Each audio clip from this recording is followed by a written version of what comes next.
So, new items have been released on PvE. A bunch of new items. And I just want to talk about what Kalista could be building in Season 11. This is both to help out newer players who are getting into the game and don't know how the items work, and for more experienced players to, cross information, see how you're doing, and yeah, to get into it.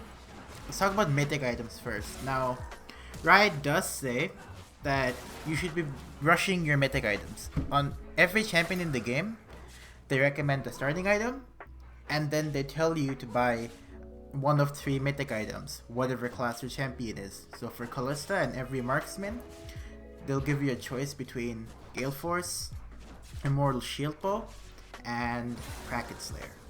So what I think is better is to just go for your usual rush, Blade of the Ruined King. It's just such a good item. The problem with some of the Mythic items is they're not that good early game for Kalista, because they're surprisingly expensive. Shield Bow is 3,400. It gives you 12% lifesteal, a decent bit of AD, attack speed, and crit. Kraken Slayer doesn't give you any lifesteal for a little bit more attack speed and a little bit more AD. But they sure they're both really expensive, 3,400. And you can go for Blade of the Ruined King for 3,100, because Blade of the Ruined King got buffed for Rage champions. It used to cost 3,300 and gave you 40 attack damage, 25% attack speed, and 12% lifesteal. But now, it gives you 40 attack damage, 30% attack speed, 15% lifesteal.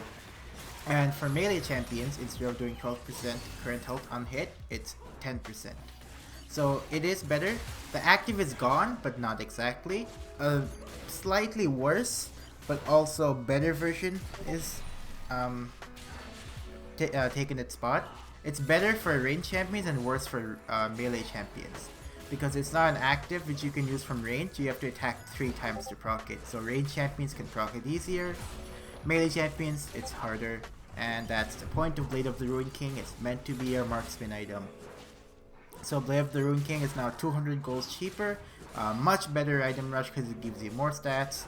Trust me, rush Blade of the Ruined King unless there are very strong one-shot champions on their team, in which case you go for Shield Bow. Kraken Slayer is pretty much never a good rush because it doesn't give you much survivability. And then after that, you can go for Runan's Hurricane, but the issue with Runan's Hurricane in Season 11 is it's stupidly expensive. Season 10, Runan's Hurricane is 2,600 gold. And now it's 3,400. That's 800 more gold. What do you get instead? You get a little bit more AD. And that's it. You get a little bit more AD. And the damage you do on your bolts goes up by levels from 40% to 70% of your AD. But that doesn't matter. You only use Runan's Hurricane for the on-hit. So I think Runan's Hurricane got a huge nerf in Season 11 for on-hit champions. And because of that, Kalista may not be buying Runan's Hurricane until late game, like really late game. Just because it's so expensive, it's not worth going for because it scales into the late game. What I think you should do, rush Blade of the Ruined King, choose between Immortal Shield Bow or Kraken Slayer depending on their team. If their team is tanky, go for Kraken Slayer. If their team has one-shot potential, go for Immortal Shield Bow. Gale Force is garbage on Kalista, don't get Gale Force. After Kraken Slayer or Immortal Shield Bow, you can go for Rageblade. Rageblade also got some really nice changes for this patch. It no longer gives you a Last Whisper effect. There is no unique Last Whisper effect anymore, so you can stack Lord Dominic's and Mortal Reminder, both of which give you armor penetration now. So that's pretty neat. You don't need to stack Rageblade. You get 2 attacks. You get 2 on hits every 3rd attack, as usual. You get more attack speed to start off, but old Rageblade give more attack speed after you stacked it. But really, you don't need that much attack speed because it literally gives you 50%. Also gives you crit chance, and it gives you an extra on hit. So if you do go for Rageblade, Runan's is a really good late game item. Because then With Rageblade, your Mythic item, and Runan's Hurricane, that's 60% crit. You get 40 magic damage per 20% crit. That is 120 damage to each target, 360 damage every attack with Rageblade. That's doubled every third attack.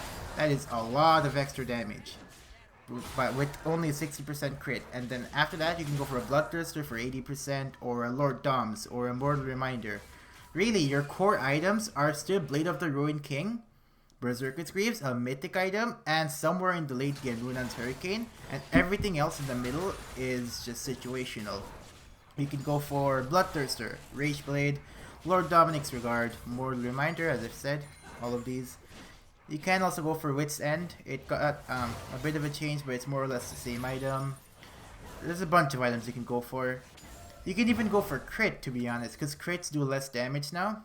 You don't lose as much compared to old crit where it did 200%. So crit's also not bad. But overall, in Season 11, Kalista has much more flexibility, and the items just benefit her more. And the new Phantom Dancer, sadly, it has not fixed the Kalista bug. That is the saddest thing of this season, that the Kalista bug with Phantom Dancer is not fixed. But hey, at least you can get a lifeline shield from Immortal Shield Bow, because before, if you got Phantom Dancer, you had the problem of kiting, but hey, at least you got a shield. Now, you get the best of both worlds. You can kite and you have a shield. So yeah, experiment with your builds, try them out. I'm just giving some starting points to how you should build with Kalista. I don't choose what you do, you choose. And yeah, good luck in the preseason.